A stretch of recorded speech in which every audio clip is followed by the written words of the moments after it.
Welcome in. It is the Fantasy Sanctuary, home of best ball in Europe. I'm joined today by Mike Leone of Established to Run. We're going to talk about all things the best ball manifesto update. We're going to talk about some of the previous winners over here on DraftKings and what it can take to win big over here, as well as jumping into a DraftKings Milly Maker draft. Let's get into it.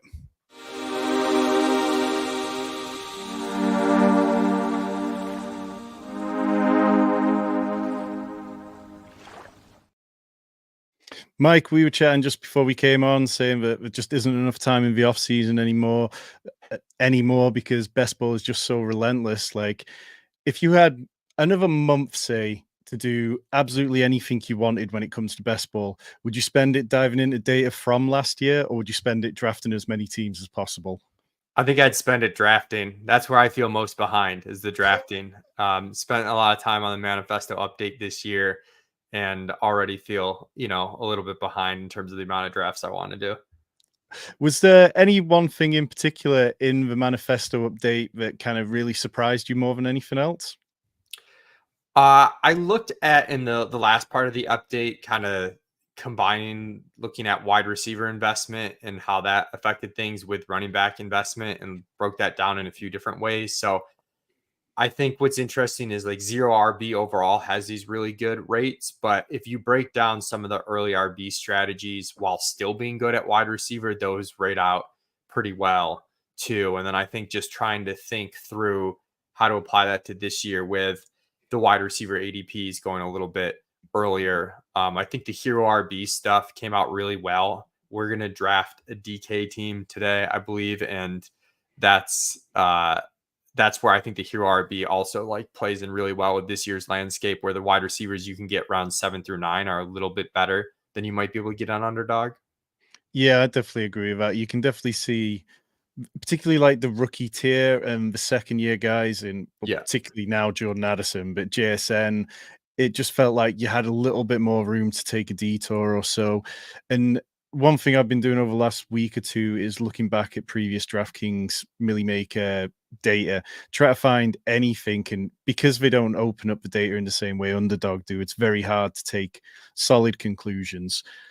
And it definitely feels like, as much as we live in this Twitter bubble and this best ball bubble where everybody feels like they're doing zero RB, the numbers just aren't there on DraftKings still. I mean, even in the BBM final, when you look at the pure zero RB teams, it's less than 10% or so, isn't it? Like, it's really not a massive number. So I definitely think that there's still a variety of ways that you can win on DraftKings.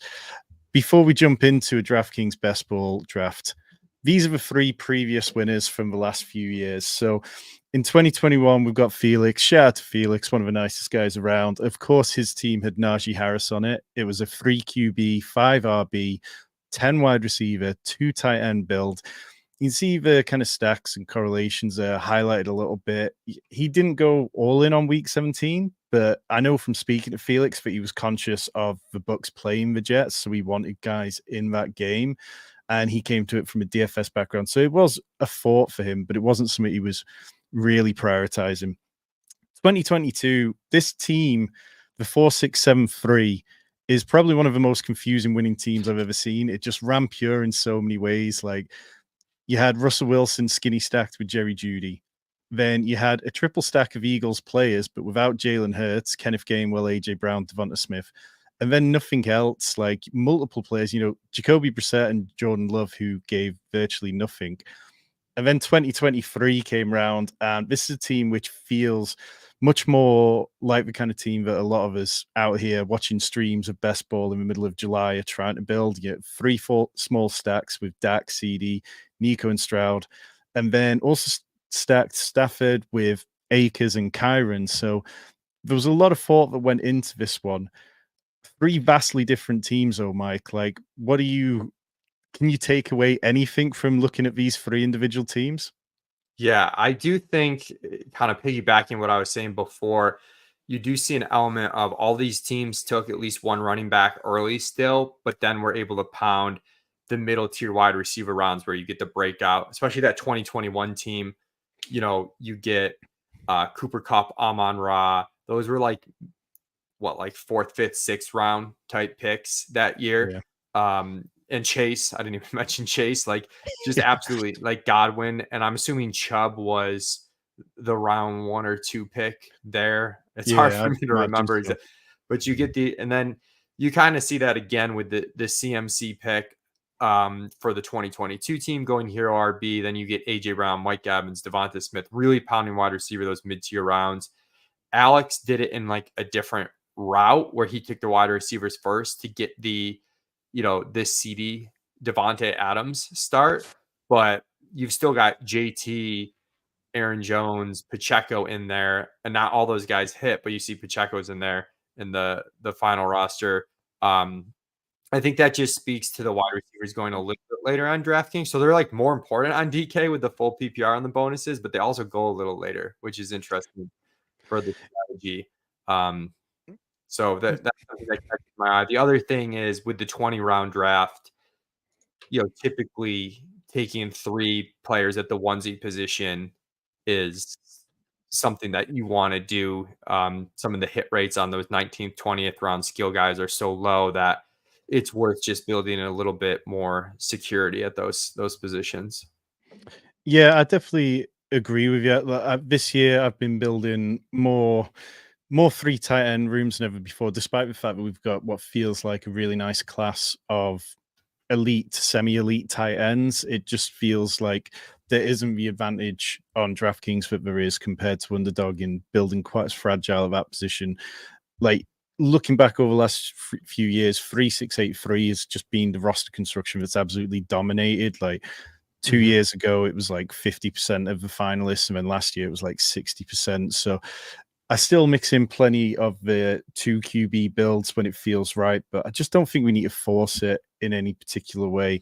Shout out to everyone in the chat. As the league says, opt into today's promo before hopping in if you haven't already. It is Best Ball Week on DraftKings. Today you get $4 back for every $20 entry into the Milly Maker that you make. We are going to be drafting into the Milly Maker. Let me just switch my screens around. But Mike, you said you're kind of quite focused on drafting in the maxing the BBM this year. Are you planning on jumping into much in the way of DraftKings later on, seeing what they offer, or just really taking it as it comes at the moment? Kind of taking it as it comes. I mean, I plan to get to. I'm not going to max the DraftKings Milly. It seems like unrealistic. I'll get there, but hoping to get in like 30 teams in the DraftKings Milly, something like that. That's roughly where I was last year. A lot of that, as I mentioned before, I'm just more comfortable with the slow drafts on UD with the UI and making sure I don't miss a pick. And I do a lot of my drafting via slows, so that's really the only reason why I'm tilting more to the BBM structure right now. You did also mention that like having the data available for Underdog, I feel a little bit more comfortable with exactly how to, like, even though it's sharper drafters, I feel pretty comfortable about how to attack those rooms in terms of like mixing ADP value. Ooh, look at us, influencer 101. That's it. I'm pretty sure this is the second Influencer 101 that I've had all draft season, about 40 drafts into this. So, Mike, bringing the good luck to us today. When you've got the 101, are you going CD Lamb or are you going Christian McCaffrey? I'm usually going CMC. I think, especially on DK, like I think the hero RB builds really just work out nicely where we can get CMC and then I don't like to be in a position around 7 to 9 where someone like a Dunze falls who I really like, and I like can't take them because I've taken 6 wide receivers out of the gate. So I think there's a bit more flexibility to go CMC, and he's just such a monster and can just destroy the position so well. So I see you've got it ranked the opposite with CD first. Yeah, and it's just marginal differences because I quite like some of the builds that I do by starting with CD, but I'd also flipped it at one point because somehow I'd ended up with more CMC. So I've kind of, it's such marginal differences for me. I always kind of preach we don't really need to make big decisions in the first round this year because it feels like such a strong first round and there's nobody I really want to fade. But now that I'm up to kind of 12% CD Lamb, I'm probably going to flip them back and just try and take CMC. And if I can end up around 10% on both those players, I'll feel pretty pleased. Like, I'm down a little bit lower on Tyreek Hill because for a while I was really hammering Jamar Chase because I think he absolutely has wide receiver one outcomes overall. But no, I'm good with CMC here.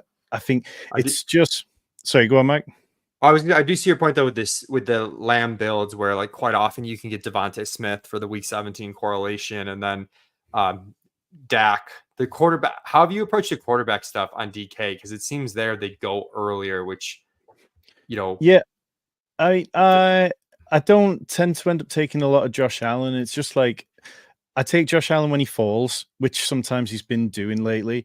I don't tend to really prioritize the elites to a massive extent. Like I'm quite happy. Like what I want typically is at least one of the elite quarterbacks or one of the elite tight ends in the first sort of 4 or 5 rounds. But if it doesn't play out that way, I just think there's so many ways to skin the cat over on DraftKings that I'm quite relaxed about it. Being a Ravens fan and hearing everybody in Big Best Ball talk about how great Mark Andrews is going to do this year, I do have quite an unhealthy amount of Mark Andrews stacks. But yeah, that lines up with this pick a little bit at times. Yeah. But yeah, so CD Lamb from the 101, I think sometimes it's because I've been preferring taking Kyron at the 212. Like I'm quite bullish on Kyron. I think that he has a very good chance to be very good again this year. Had Hayden Winks on for a show last night that we're going to put out later today, where he talked about how he thinks that Kyron Williams should be going inside the top 4 running backs. So yeah, it's all just about those little nuances. I just find like if you're going to draft triple digit teams or much more than that, like you just get to points where it's like, okay, well, I just want to try things for a couple of weeks, see how things are shaking out. But yeah, I definitely don't have any real strong player takes as to why I've gone Lamb over McCaffrey. Apart from like the slight lean would be, I never believe that Brandon Ayuk is going anywhere, and Ayuk's efficiency last year was so strong that if he's going to repeat that and pay off his ADP, it probably comes at cost to either CMC, Debo, or Kittle. Whereas Lamb, it just feels like his efficiency also was kind of crazy, particularly from like week 8 onwards when the Cowboys just went nuclear. But there's not really anything that makes me think he can't do it again there. Yeah, that makes sense. And I get what you say too about sometimes I'll draft in waves. Like I'll do a big wave of drafts, kind of let them finish a little bit and then sort of reassess where I'm at. And it's definitely good to try things. We're doing so many, trying to find some hidden edges as much as we can. Yeah, so I mean, this feels like a fairly touch wood normal first round. Devin Achan going with Jahmyr Gibbs to Ben at the 112. That feels like a getting different pick, but otherwise, recognize plenty of names in here. Glory Fades with Brees Hall, Devontae Adams, Rob at the 111 with Garrett Wilson, Marvin Harrison, and then Ben. Definitely recognize Ben's name. So Saquon going with Bijan Robinson, couple of dual RB starts. I mean, we can talk about it more after this pick, but how afraid are you of those dual RB starts where you just fall behind wide receivers so quickly? I'm pretty scared of doing them. I just don't think you need to with some of the falling running back values. Again, it's different between UD and DK, where DK you might not get some of those 5th, 6th round falling running back values as much, but I'm just so scared of falling behind at wide receiver. I don't mind. I like doing hero RB, as you've seen picking CMC, and this room's breaking pretty well for us for going hero RB with a lot of running backs going. But yeah, I'm pretty scared of the dual RBs. I'll try them once in a while if it's like a really good value. So Chris Olave goes 1 pick before us, which is a little disappointing. So we've got Brandon Ayuk, Mike Evans, Cooper Kupp, Deebo Samuel, Devonta Smith, Travis Kelce, Malik Neighbors, DK Metcalf. Any strong leans among these guys? I mean, not honestly. Like, I think I probably like I like Neighbors a lot, which I know is a little early on ADP. So sometimes I won't draft him here, just knowing I can get him later. But he's probably my favorite of the bunch. Especially full Neighbors and Devontae are probably my favorite of the bunch in the full PPR format. But I think like Evans, Ayuk, Debo are like, completely fine. I don't have a strong lean. So, yeah, I'm kind of very much in on Devonta Smith. I don't take Mike Evans. Can you sell me on Mike Evans in 10 seconds or less? I mean, I prefer Devontae, so I'm not going to sell you. I'm good with it. I think, like, so I just think, the consistency and the touchdown upside for Evans, 1,000-yard seasons every year, hasn't really shown the signs of decline yet. And it felt like they figured some stuff out talented last year with Baker. I think their pace is going to be pretty good. I think they're not a team that's able to run the ball very well, which forces them to throw a decent bit. So I do like Evans, but it does feel like you're buying at the peak somewhat at the turn there. Yeah, my way of playing the Bucks has just been leaning into Chris Godwin at his price rather than Mike Evans at his price. And I've been hosting a show on Fantasy Pros channel over the last few weeks with Andrew Erickson, and he keeps pointing out that last year Evans and Godwin had identical amount of red zone targets. It was just that variance broke Mike Evans' way. He ended up with the touchdowns and kind of crushed. So I'm kind of leaning into that, particularly in the full PPR format, but it's Mike Evans is definitely a player that makes me nervous. I know you've talked a lot lately with Pat and Eric Binefor about things that worry you, but aren't you worried? Yeah, out of the first 3 rounds, Mike Evans is probably one of those players that makes me most nervous. But if Mike Evans kills me, then it probably means that other guys in this area didn't perform as well as we're expecting them to do. So I don't know. I can kind of live with it. You Where are mentioned on. you? Sorry, I go was on. just curious where you are on, you mentioned some concerns with CMC where if like Ayuk has a huge season. So are you like avoiding that correlation at the 2-3 turn, just hoping to get the monster CMC season? Or do you like want to lean into, San Francisco just smashes, I'll take both of them?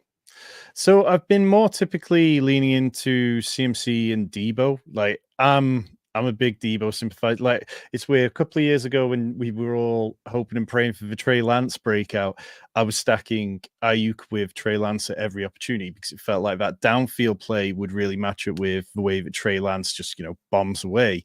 And then we never saw it. But Debo Samuel last year felt like the better value, and then he goes out, he has more games of over 80 yards, he scores more touchdowns more consistently, and he just seems like a more integral player in the way that they game plan at times. Like I put out a tweet the other day saying I think Brandon Ayuk is probably a better wide receiver for Brock Purdy, but Debo Samuel's a better wide receiver for Kyle Shanahan. And I think there's just going to be, I don't have the numbers to hand, but I think there's probably going to be more weeks where Debo and CMC are kind of alternating between blowing up or both doing nicely than maybe Brandon Ayuk, because it feels like at times Brandon Ayuk can just kind of go missing, and I'm just not sure I enjoy paying a second round pick for that.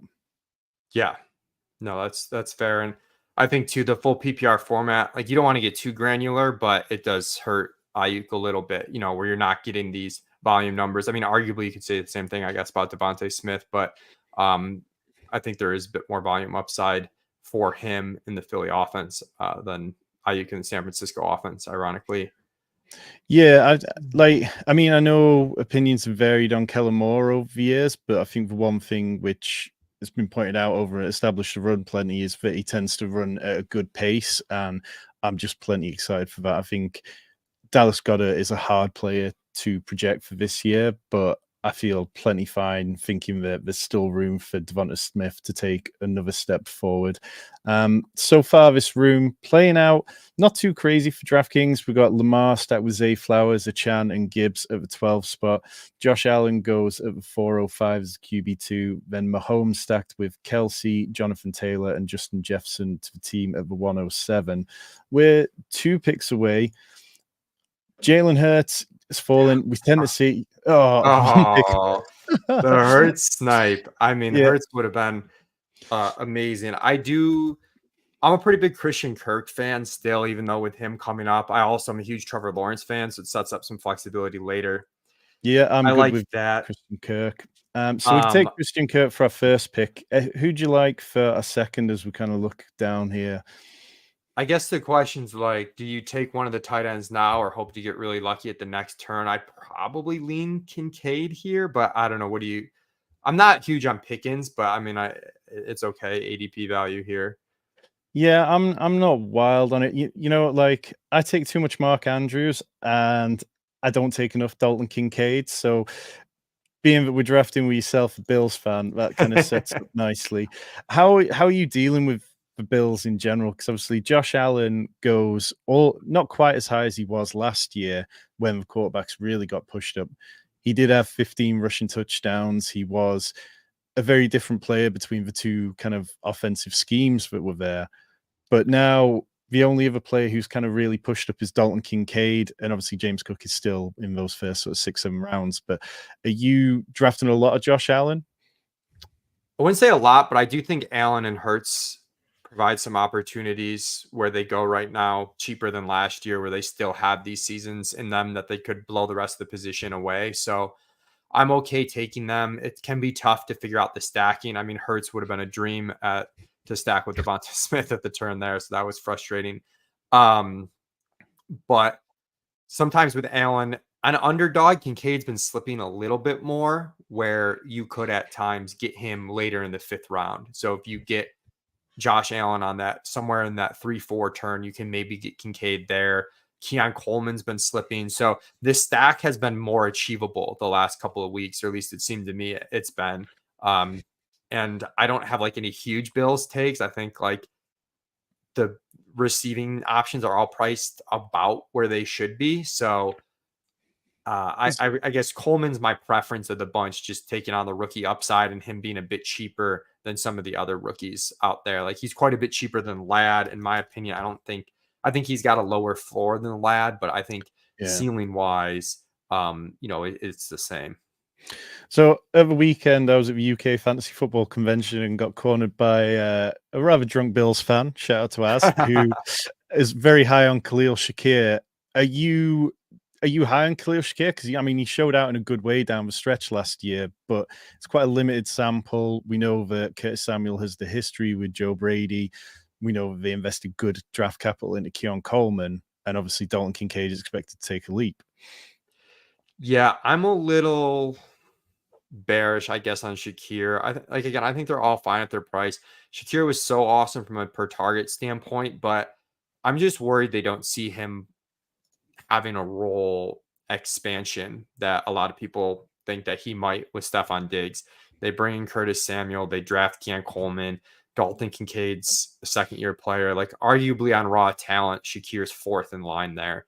And I'm just a little bit concerned that there's not a huge role expansion and that he's, good for what he does, but it's not going to result in a big increase in volume. So, but we'll see. I mean, someone here is probably going to beat ADP by a decent bit, just because I think Josh Allen's that good and the offense is going to support that. Yeah. CJ Stroud goes in the 6th round after Anthony Richardson, been slowly sliding more and more over the last couple of weeks. You find yourself just taking Stroud more and more as he slides now that it becomes more palatable. Yeah, I mean, the DraftKings price is still pretty high for me on Stroud. On underdog, it's become like he's closer to pick 70, and I'm fine stacking him there. I was like full fading him early in the offseason, but now I think it's totally fine. Like I think in a vacuum, Dak and Burrow are better picks a couple rounds later, but I'm not going to quibble too much about Stroud when you get him stacked in the 7th round or later in the 6th. I guess anywhere in the 6th is fine. Yeah, so we're a few picks away. We're kind of coming up towards that wide receiver cliff edge where the question marks start creeping in. We've got Keon Coleman, Lad McConkey, Deontay Johnson, Xavier Worthy, Roma Dunze, and then Jordan Addison, who's down 3 spots in the last 7 days alone. In terms of the other position, it's Kenneth Walker, who I definitely mix in now and again, Aaron Jones, Zamir White, Ramondre Stevenson, tight end, Evan Ingram if we wanted another tight end, but it does clash with Dalton Kincaid's bye week. QB, probably nothing we want to consider. What are you thinking, Mike? I think double tapping wide receiver and getting some of this rookie upside is where I would go. And that's part of the reason why I like Hero RB to start. As far as who, I probably take, for me, I like Worthy and Adunze probably the best, but yeah, those are the two that I'm at 15% Worthy and I'm at 12% Adunze. I think, they're just players that I have an easier time clicking. I know Lad McConkey. I think, yeah. So I was gonna say, like, but like, I mean, Deontay would have been fine there as a non-rookie. I Yeah. think Brian Thomas, if we wanted to keep with the Jacksonville thing, but yeah, in a vacuum, Worthy and Adunze probably my favorites there. I just find Lad McConkey a little bit like he's kind of fallen into that Darnell Mooney argument from a couple of years ago, where it's like there's nobody else. He's going to have to catch it. Somebody has to catch the ball. And I'm just not sure I have that much conviction in him being that far separated from Josh Palmer. And it seems like everything that you hear the Chargers coaches saying that they really want to give a proper chance to Quentin Johnston as well. Are you playing the Chargers offense in any particular way, or you just find it one which is easy to steer away from? I was fading Lad when he was like getting up into like the mid 60s. Now that you can get him in the 7th round, I think it's totally fine. I have Josh Palmer probably the most. I think adjusted for cost, he's the best pick. I did a podcast with Ben Gretsch yesterday where we went over the AFC West projections, and even Ben was kind of in on Josh Palmer, and he kind of historically doesn't like Josh Palmer, so that even made me feel a little bit more confident about him being good, particularly for best ball in some of these builds where, like, if you take like a Worthy Adunze, some of these rookies where it might be a little bit shakier volume wise out of the gate, like getting Palmer, who's the incumbent and there's no competition, and he had his best season last year with increased volume. So that's probably the way I'm playing it the most. So, QJ, I'm scared. Like, it sounds like Chark might even be ahead of him at this point. Chark clearly doesn't have any like meaningful volume upside, whereas QJ might be 1% chance it hits, but he does have the upside. But I'm probably only taking him in Herbert stacks at this point. Yeah, I kind of agree with you on that. And anybody who hasn't checked out the podcast series you're doing with Ben Gretsch absolutely should. They're essential listening. So much good stuff there. No problem. And anybody who's made it 27 minutes into this video and hasn't hit the like button, hasn't hit the subscribe button, do so now. We've got Coach Speak Index coming on in the next couple of days to talk about pre-training camp storylines. Hayden Winks did some undervalued, overvalued running backs, which will be out maybe today, if not tomorrow. And Ian Hartit's on for a DraftKings draft next week, as well as Rob Coakley joining me and Tyler on Monday for a BBM draft. So lots going on as preseason slowly creeps upon us. One of the things that you talked in your Best Ball Manifesto update about was closing line value and how important that is. Is there any particular situations you think are really ripe for closing line value at the minute that you're trying to get ahead of? I mean, if you guess right on some of the late round rookies that are going to get positive camp news, that can be a double-edged sword, because some of the rookie running backs, for example, could end up being like, they're RB4 and they're zeros. But if you get them right, like a Bucky Irving or Kamani Vidal, Tyrone Tracy, I'm not drafting a ton of these guys because I'm somewhat worried. But if you are going for pure upside, these are the guys that could move up to like 12th, 13th round, or if there's an injury to a running back in front of them, like possibly even earlier than that. You think of like Blake Corum and Marshawn Lloyd, who I think their price is about right. I think Corum might even be slightly overdrafted, but you do see where like an injury in front of them, and those guys might be like, especially in Corum's case, like he might be like a 3rd round pick, right? Like, so that's where you get. I've been drafting a lot of Jalen McMillan as, kind of hoping that he wins that job for Tampa. With the receivers, I think too, there's a little bit more outs to them just working their way on the field. So I'm less worried about the depth chart stuff. Whereas running back, I'm a little more worried about it. Yeah, it makes plenty of sense. I mean, it's just the running back position just seems like the one which can fluctuate so massively as well. We are a couple of picks away. We've got at the top of ADP, Jake Ferguson, David Njoku, Jonathan Brooks. We could add Brock Purdy in, stacked with CMC, Tony Pollard, Brock Bowers, Jaden Daniels, Romeo Doubs, and then obviously it's this kind of tier of running backs like Devin Singletary, Brian Robinson. Anything stand out to you, Mike? Yeah, I mean, I think is Brooks still there? Did he go? Or Brooks went. Brooks just went. Yeah, pick before us. Yeah, I probably go, favorite running back here. Just get a second one on the board here with us having 5. Should we take Tajay Spears for correlation or Tony Pollard? I'd like I don't know. I'm torn. Well, we I'm went torn. Spears. Okay. I'm really torn on that one. I know it's hard. You're on the clock and you're running. I'm pretty That's all torn. right. The guy I So we do got 20 seconds left. Devin Singletary, Yeah. Brian Robinson, either of those guys. So Yeah, I think Singletary is pretty solid here for this yep. build. He's a little bit more boring, but we can use that with only having 2 running backs at this point.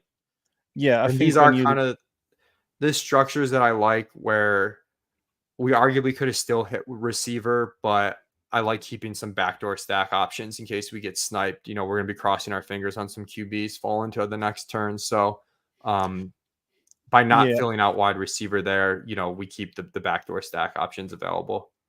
yeah, definitely. And I think, when you've got 3 rookie wide receivers like we have, Malik Neighbors, Xavier Worthy, Rome Dunze, I don't mind taking a bit of guaranteed touches at the running back position. Yes, we do have to start 3 wide receivers plus 2 running backs and a flex here, but just giving yourself early season volume in Devin Singletary kind of feels fine to me. Just checking on the chat. Lewis saying Josh Allen stacked with his wide receiver 1 after he added Curtis Samuel in the 8th round. And Rob saying, complete tilt here, joined the draft and had to take work video calls to try to draft in the background with nobody noticing. I mean, these are the problems that you get in the UK when you try to draft at 2:30 in the afternoon, Rob, but appreciate you doing so anyway. I mean, there's just no time to let up. I mean, there's 50 days until the season opener. Like, pretty easy to work out how many drafts you're going to have to do if you want to max these contests. This didn't break great, but the one question I was going to ask you if it was worth us grabbing Purdy or Caleb early there. It's always hard to tell because you don't know how it's going to break over the 3rd running back. Do you ever do that? Like it's definitely a reach there at the 8-9 turn, but I know on DK sometimes it can be a little bit more variant where the QBs go.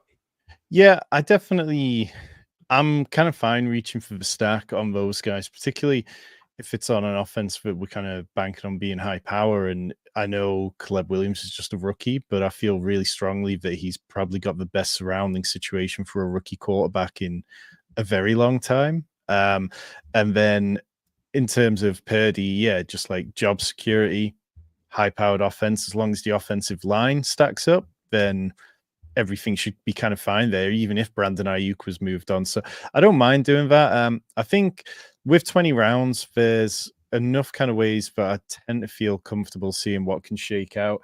My concern would be whether Trevor Lawrence goes to the team at the 107, who has Brian Thomas.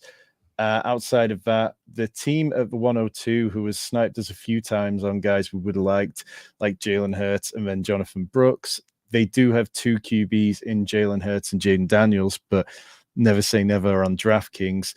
Nick Chubb goes Nick Chubb goes at the 10:06, like the squat video. It's working its magic. It's pushing him back up there.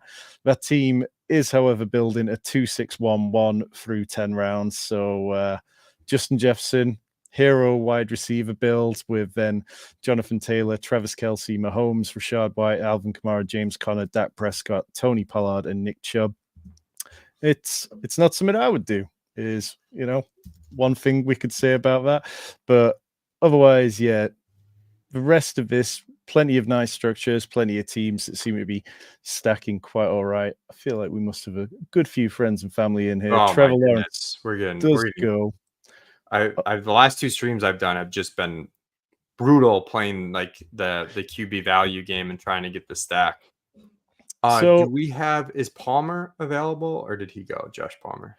Josh Palmer's gone. Let's see. So we could take Rashid Shaheed, maybe set up something for New Orleans later. There's Jacoby Myers, which feels less appealing. Jerry Judy, which I know you guys. There goes Jerry Judy as a saver. I was gonna say the Judy like setting up with. Yeah, we're down pretty bad here. We could go down to in terms of tight end, there's nothing really that's going to set up too much apart from Hockenson. Yeah, I mean, it seems early for Jalen Polk, who we could do. I mean, I guess you could do Mooney, Kirk Cousins, which is kind of very gross. Yeah, but... we can come back to that one. Should we take? Let's take another running back and push it one more pick and see. Yeah, probably. I might go Benson on this team, but I'm fine with any of those top three. We got auto-picked Justin Herbert just as I clicked Jerome Ford, so looks like we better get ready to speak Quentin Johnston Well, it later looks on. like backdoor Quentin Johnston and maybe DJ Chark, a little late round tight end action too. Yeah, so through 11 rounds, we have Christian McCaffrey, Malik Neighbors, Devonta Smith, Christian Kirk, Dalton Kincaid, Xavier Worthy, Roma Dunze, Tajay Spears, Devin Singletary, Justin Herbert, and Jerome Ford. The running back room feels like it's in a good place now anyway. Are you adjusting much ETR for the fact that Nick Chubb can squat 560 pounds currently? Not really. It doesn't. I don't think we find that too impactful. Like as far as the speed of the recovery, like actually on the football field. I guess it's probably a good sign that he's going to be back at some point this year. But we're already projecting him to be back at some point this year, not to miss the whole season. Like Ford as a value. Only like slight concern with Ford is just the end of season upside. That's where he's arguably not the best fit for this team, just because you're kind of hoping CMC carries you early. You got Singletary, and you kind of want a late season surger with like a bit more upside. But if Chubb comes back or doesn't come back, he obviously still has that in him. Was on the winning teams last year. Yeah, I feel like maybe we can look at pairing, like, we're set at 4 running backs now through 11 rounds. We definitely won't need more than 6, I'd imagine. So we can look at those last 2 being rookies to maybe balance out this running back room a little bit more.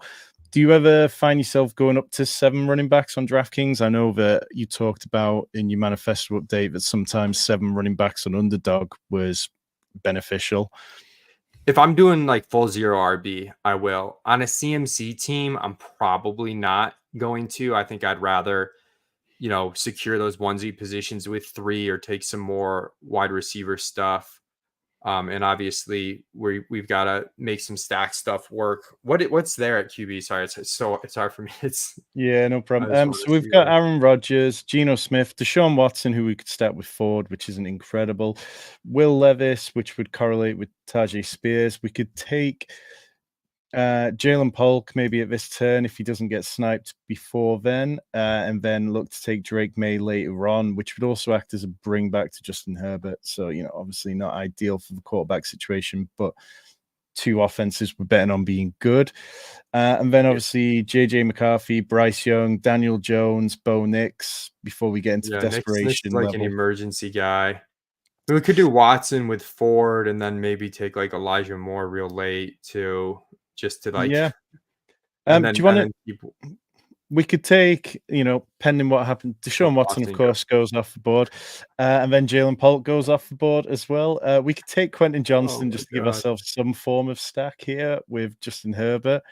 Otherwise, yeah, I think like I mean, Quentin Johnston's ADP. I don't love Quentin Johnston, but sometimes when you're looking for the correlation, you just got to take the player around ADP, even if you don't like him. So I'm good with QJ as one of the picks.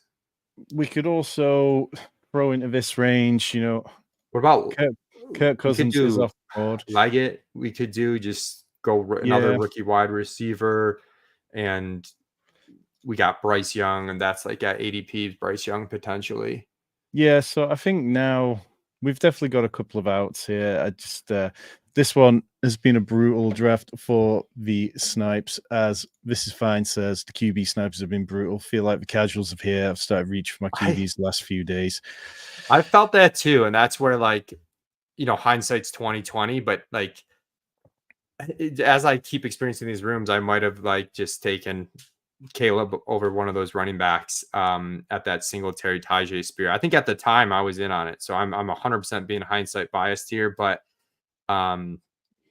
yeah, it's tricky. It's hard on the turns too, though, because it's like sometimes you've got to push it, and you get those incredible values, which as well as anyone creates super teams, and then other times you don't. Like I saw Brock Purdy fall 27 spots past ADP this morning in a draft. And I had no Niners players. I had no Lions players.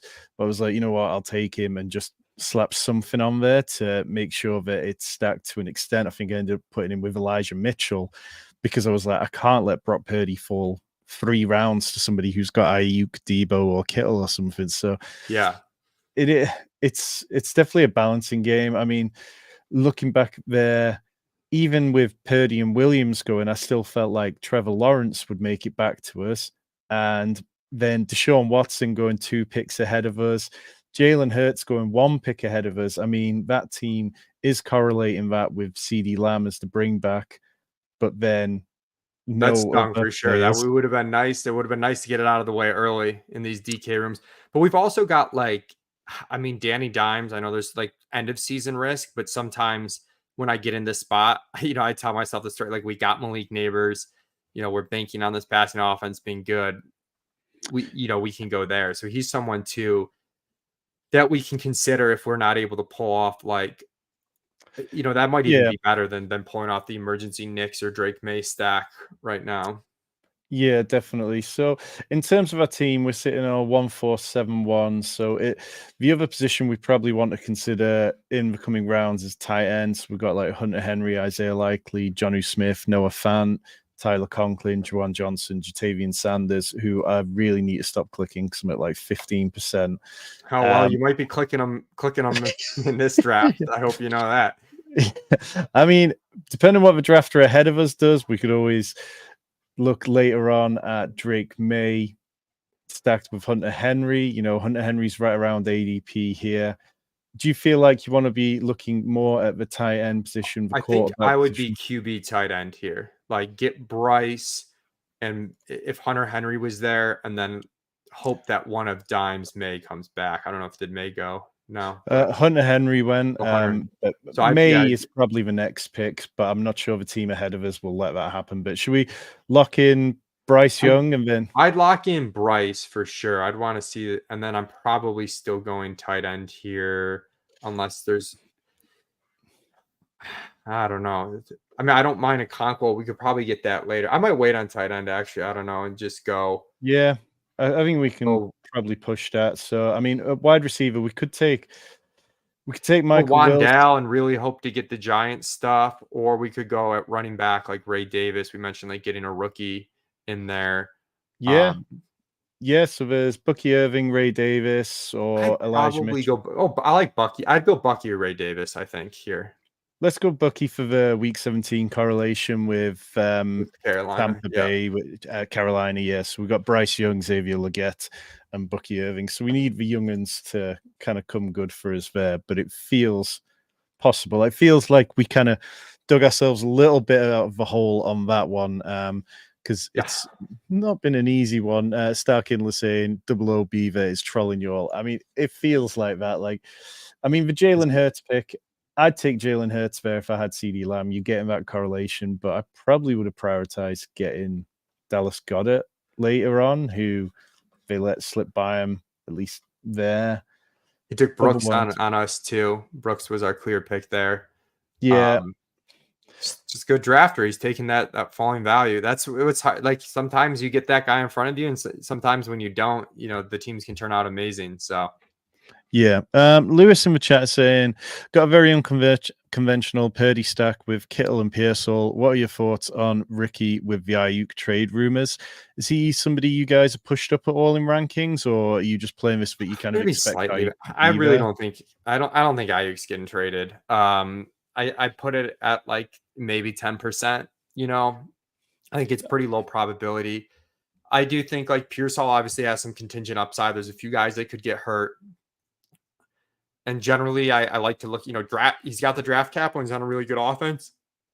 Usually I'd be in on that. I am a little bit concerned with Pearsall, just given his archetype and stuff that he could be brought along, frustratingly slowly for fantasy purposes. And there's nobody who hates their own draft picks quite like Kyle Shanahan does. So, it's you're not guaranteed to play. Yeah, just because you got drafted. And nobody's guaranteed to even make it to the season because we could all be dead by then, as Kyle would say. I think that I don't mind mixing in Pearsall if I've only ended up with one Niner before I've taken Purdy. Normally I'm taking Purdy if he's fallen to me at that point. But he's definitely not a player I'm loading up on. So Drake May goes before he even gets to our friend at the 102, going to a team with Demario Douglas. Can't fight that. We are 2 picks away. We have a 2-5-7-1. I'm almost scared to say what I'm thinking, but yeah, I think I know the pick, but is he going to be there? I don't I know. mean, it's definitely Malachi Corley. Wink, wink, camera. So, yeah. So Daniel Jones, our third QB.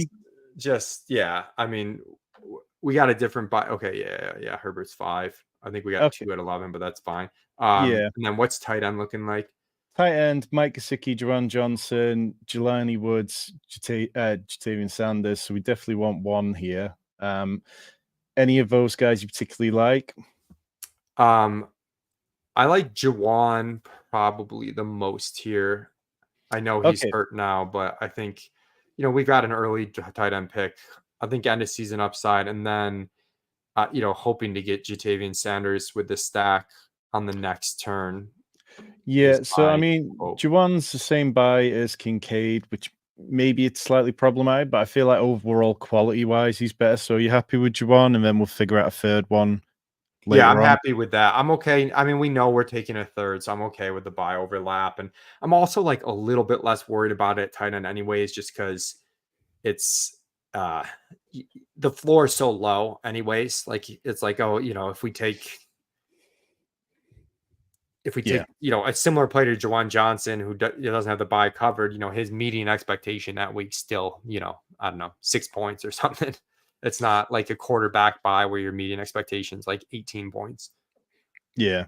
Are you taking a swing on either of the Steelers quarterbacks at all, Mike? Just as an absolute emergency. I'll take, if I don't have any correlation with it and I just like got screwed on quarterback and I want a third QB with some upside, I'll take Fields.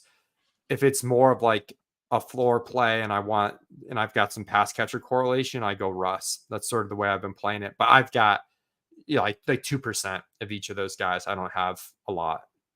Yeah, they're definitely not easy clicks for me. I feel like there's more outs that you can find before you get there typically that I feel comfortable with. In terms of where we're at for playoff correlation, we've got 3 players in the Carolina at Tampa Bay and then 2 players in the Tennessee at Jacksonville. So it's not been a draft where we've hit on loads of them. We can see if we can prioritize that as we round this out.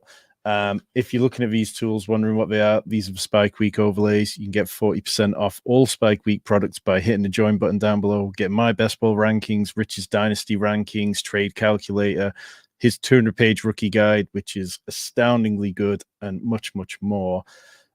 So we're sat with a 3-5-7-2 we've got 3 picks left. How do you kind of see this build rounding out, Mike? So I think likely wide receiver, tight end with some correlation, and then the last pick could be anything, just kind of best player available combined with correlation. You mentioned we don't have a lot on the opponent's side. Maybe we use that as a tiebreaker. I'm afraid to even talk out loud with some of the snipes we've had. So yeah, that makes sense. There's 2 guys that there's a turn out there that would be really good for us that I'm hoping manifests itself. We've got someone in here saying, good morning, boys. Manifesto Mike from the Buffalo, New York area. Let's go, Buffalo. I think that's correct on all fronts, isn't it, Mike? It is correct on all fronts. Oh, my God. There, Yeah, well, I mean, him through, but that team took Jatavian Sanders, the team Lewis out of the 8 spot, who was forced into taking Gardner Minshew as their 3rd quarterback. Do you take 3 quarterbacks with Josh Allen still on DraftKings, or do you ever push that to 2 because he's QB1? So Allen and Hurts, I'll still push. I'm okay pushing to 2. If I have a really good stack set up and the quarterback falls, like I'll take the 3rd, but I'm not like actively looking for the 3rd. Whereas, I think. So do we have some indie correlation right on the Giants stuff? We do. We can get that. Yeah. I'm not huge on Jelani Woods, but take what you can get at this point. Yeah. But yeah, so I prefer to with Allen still, even with a 20-round draft, where I'm like Yeah. get 3 where I might not an underdog. Is like if I have like, I don't know, Purdy and Caleb, Yeah. an underdog, I can go either way on that one, like 50-50. On DraftKings, I'm probably taking a third quarterback. Yeah. So we are 2 picks away. Running back, Tank Bigsby, Keaton Mitchell, Alexander Mattison, AJ Dillon, Justice Hill, rugby player. Then Jalen Tolbert, Chase Claypool, Jalen Hyatt, Juwan Jennings, Elijah I'd probably Moore. take Hyatt, who I think in your ranks is like the top guy anyways.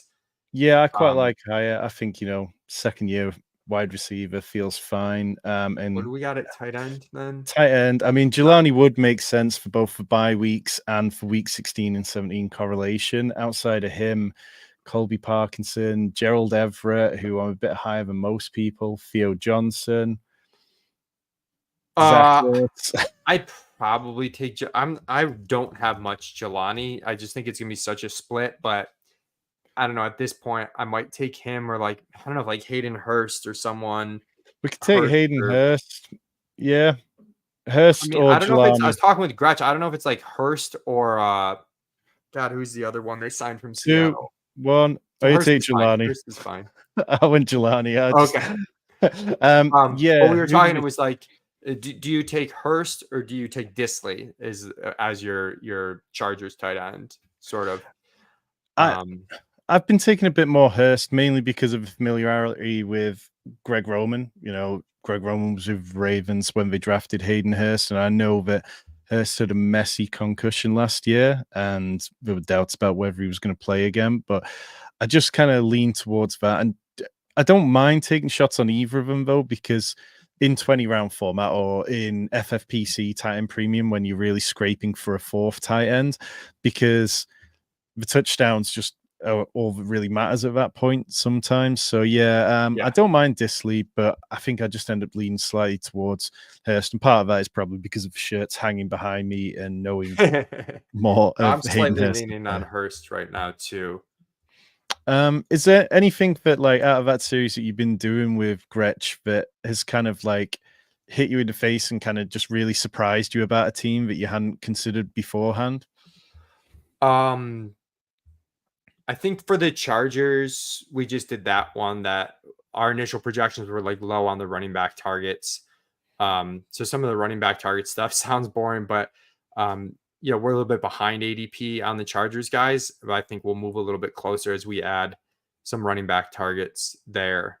Just because the if you look at it from a player perspective, Dobbins and Gus Edwards generally don't earn a ton of targets, but as you know, as a Baltimore fan, a lot of that's the function of that offense. So I think we were too low there. So I know that's a little micro thing, but it's one that sticks out from our recording yesterday. Yeah, definitely. I had somebody asked me at the weekend, like, which Chargers running back I was taking most, and I was like, well, I'm not really aggressively trying to take any of them. I ended up taking J.K. Dobbins 50 spots past ADP not too long ago, but Vidal, yeah, I mix him in because I want the rookie running backs. And this person made the point, we've just seen Justin Herbert check down constantly to Austin Eckler over the last couple of years. Someone has to catch passes that way. And it's like, well, schematically, maybe not, but maybe also. And if J.K. Dobbins' legs hold up, he feels like the one of the three who could maybe fit into that. But I don't know. We've got a question in the chat saying, have you done the Steelers projections yet, Mike? We have not done the AFC North. The three divisions we've done, I mean, we've done the projections for ETR, but as far as the conversations with Gretsch, we've done the AFC West, AFC South, and NFC South. Nice. So we are a few picks away. We've got a 3-5-8-3 build. So yeah, probably lean slightly to running back, but if there's a wide receiver or wide receiver that feels like the right shot, I don't mind it. There's Chase Claypool, Kendrick Bourne, Alan Lazard, Elijah Moore, Michael Gallup, Sky Moore, John Mechie, Yeah, I think I'd rather Nicole. take a swing on running back here. We at least get some early playoff correlation with Keaton Mitchell, who I don't mind, showed the big play upside last year, and we obviously don't need him at all early in the season as he comes back from injury. This is purely trying to hit the nuts in the playoffs type situation. Yeah, I like that. I just think that the upside with Keaton Mitchell earlier in the off season when he was going kind of like 160 on underdog and sort of 170 on DraftKings, there was no need to be going that way. But Keaton Mitchell gives a 3.683 here, which I've said it's the one roster construction that shines through year after year on DraftKings. So we'll add him in and recap our team. Christian McCaffrey, Malik Neighbors, Devonta Smith, Christian Kirk, Dalton Kincaid, Xavier Worthy, Roma Dunze, Tajay Spears, Devin Singletary, Justin Herbert auto-picked with Jerome Ford clicked seconds later. Quentin Johnson stacked with Herbert. Xavier Legette stacked with Bryce Young. Bucky Irving. Daniel Jones stacked with Malik Neighbors. Also Jalen Hyatt a little further down. Juwan Johnson. Jelani Woods for some Week 17 correlation. And to get us out of tight end bye week hell. And then Keaton Mitchell. So in terms of the correlations we ended up with for Week 17, we've got 5 players playing in the Colts-Giants game, 3 players in the Panthers-Bucks game, and then 2 in Tennessee-Jacksonville. In terms of the rest of the playoff weeks, slightly less important here than on Underdog, where you get, $37.50 back for making the finals. On DraftKings, it's only $1,000, so you're looking at a 50x return instead of 150x returns. So you're not making quite as much, and you still, in my mind, I want to prioritize Week 17 over just making the finals. But we do have some sprinkled in across Week 15 and 16. Is that how you're approaching the drafts that you have done on DraftKings? Are you worrying about making it in the way that you've talked about team stacking Weeks 15 and 16, or are you just really prioritizing Week 17 as all matters? I guess like the first priority is always team stack. Like getting a team from a single stack to a double stack's better than taking a single stack and getting a bring back on it. All else created equal. Second priority is the Week 17 stacking, and then third priority is Weeks 15 and 16. I do think you should look at it if like you're not checking any boxes for same team correlation or Week 17. You can still use it as your tiebreaker, looking at the Weeks 15, 16 stuff, because it still does matter. It's still going to funnel those builds to have a better chance of winning the playoff pods in those weeks, which obviously if you increase your odds of doing that, you're increasing your expected value a decent bit, since your odds of getting to the finals where all the money is improve. Yep. We've got a couple of questions in the chat I want to hit on. Wondering if you can handcuff both Steeler running backs on DraftKings in the 20 rounds. Their ADP is so similar now that I think unless you took them around the turn, you'd have a really tough time doing it. You've got Najee Harris going in the 8th round, Jaylen Warren going in the 7th round. Doesn't always play out depending on the room you're in, but I think you'd have to look at taking them in the 7th, 8th. And if I was taking them there, they'd be my running back 2 and 3 typically. And I was talking with Hayden about this last night, about the idea of handcuffing Kyren Williams with Blake Corum. And there you're talking about round 3 and round 11, and that feels more palatable. I know you guys at ETR have talked a little bit about handcuffing running backs in best ball this year. Is there any, would you feel comfortable doing the Steelers, or other situations that stand out as easier? So if we like both players in the backfield, I'm generally okay doing it, but I'm not trying to do it. It's not a strategy I'm going into a draft and I'm gonna get both Steelers running backs. It's more like I took Najee because he was the best pick there, and then Jaylen Warren fell past ADP. I'm not letting the handcuff thing dissuade me from also taking him. Is the way that I look at it. Same thing with Kyren Corum. I'm probably not taking Kyren early and then handcuffing him with Corum, but if I get a good value on Kyren and Corum slips around, yeah, I'm fine. I'm fine taking them together. So a little bit of a boring answer, but that's the way I've been approaching it. Yeah. Looking back at our team, I feel like the obvious questions, I always like to look at the 2v2s and stuff like that. And I know we would have switched out the kind of area where we ended up with Justin Herbert, and before that, taken one of Purdy or Caleb Williams. But is there any other situations perhaps further up the board before round 8 where you're like, maybe we could have done something different there that stands out? I really liked it through 7 rounds, honestly. I, Yeah. I was I was pretty pumped even through 8. I mean, like you said, the obvious 2v2 is if you flip Herbert and Singletary for, Javonte Williams and Purdy or Caleb, where I probably would have picked Caleb. I think that's like the clear. Yeah, you can see Javonte 111 too. Obviously, you don't know what's going to fall. Benson 111.5. That RB, not a lot of RBs went after we took Singletary. So definitely would have switched Herbert to a stacked quarterback that we liked better. And then I don't think the drop off from Singletary to Javonte or Benson is that big, or even Eckler or Corum. Yeah, no, I'd agree with you on that. Who's you saying? Anyone have advice on the best way to switch my brain back to redraft mode? Well, our first redraft videos start dropping today, if not tomorrow. I know the guys over at Established Run have plenty of their team previews are essential reading. Been loving those. Mike, Chase Claypool, anyone taking a 20th round flyer? Like, who's the better 20th round pick, MVS or Chase Claypool? I mean, I think MVS is more likely to make the team, but I think if you're trying to live a little in the 20th round, I'd take Claypool. Yeah, later. Before we get out of here, is there anything in particular you guys have got going on at Established Run that people should be keeping their eye out for at the minute? Yeah, just the best ball package over there. We've got So the good. ranks for all the different sites, my manifesto stuff, some live draft streams. So definitely make sure to check that out. Yes, indeed. I've had the 10K draft that you guys did down as one that I need to make some time to listen to and figure out how that went. For us here on the channel, we've got loads coming your way over the next few days, loads of redraft content. Like I said, Rob Coakley will be joining us on Monday for an underdog draft. Ian Hart, it's next Wednesday for a Draftkings draft. We've got loads of guests booked in for redraft content. If you haven't already, hit the subscribe button, hit the like button. Truly appreciate Mike joining us, and we will be back very soon.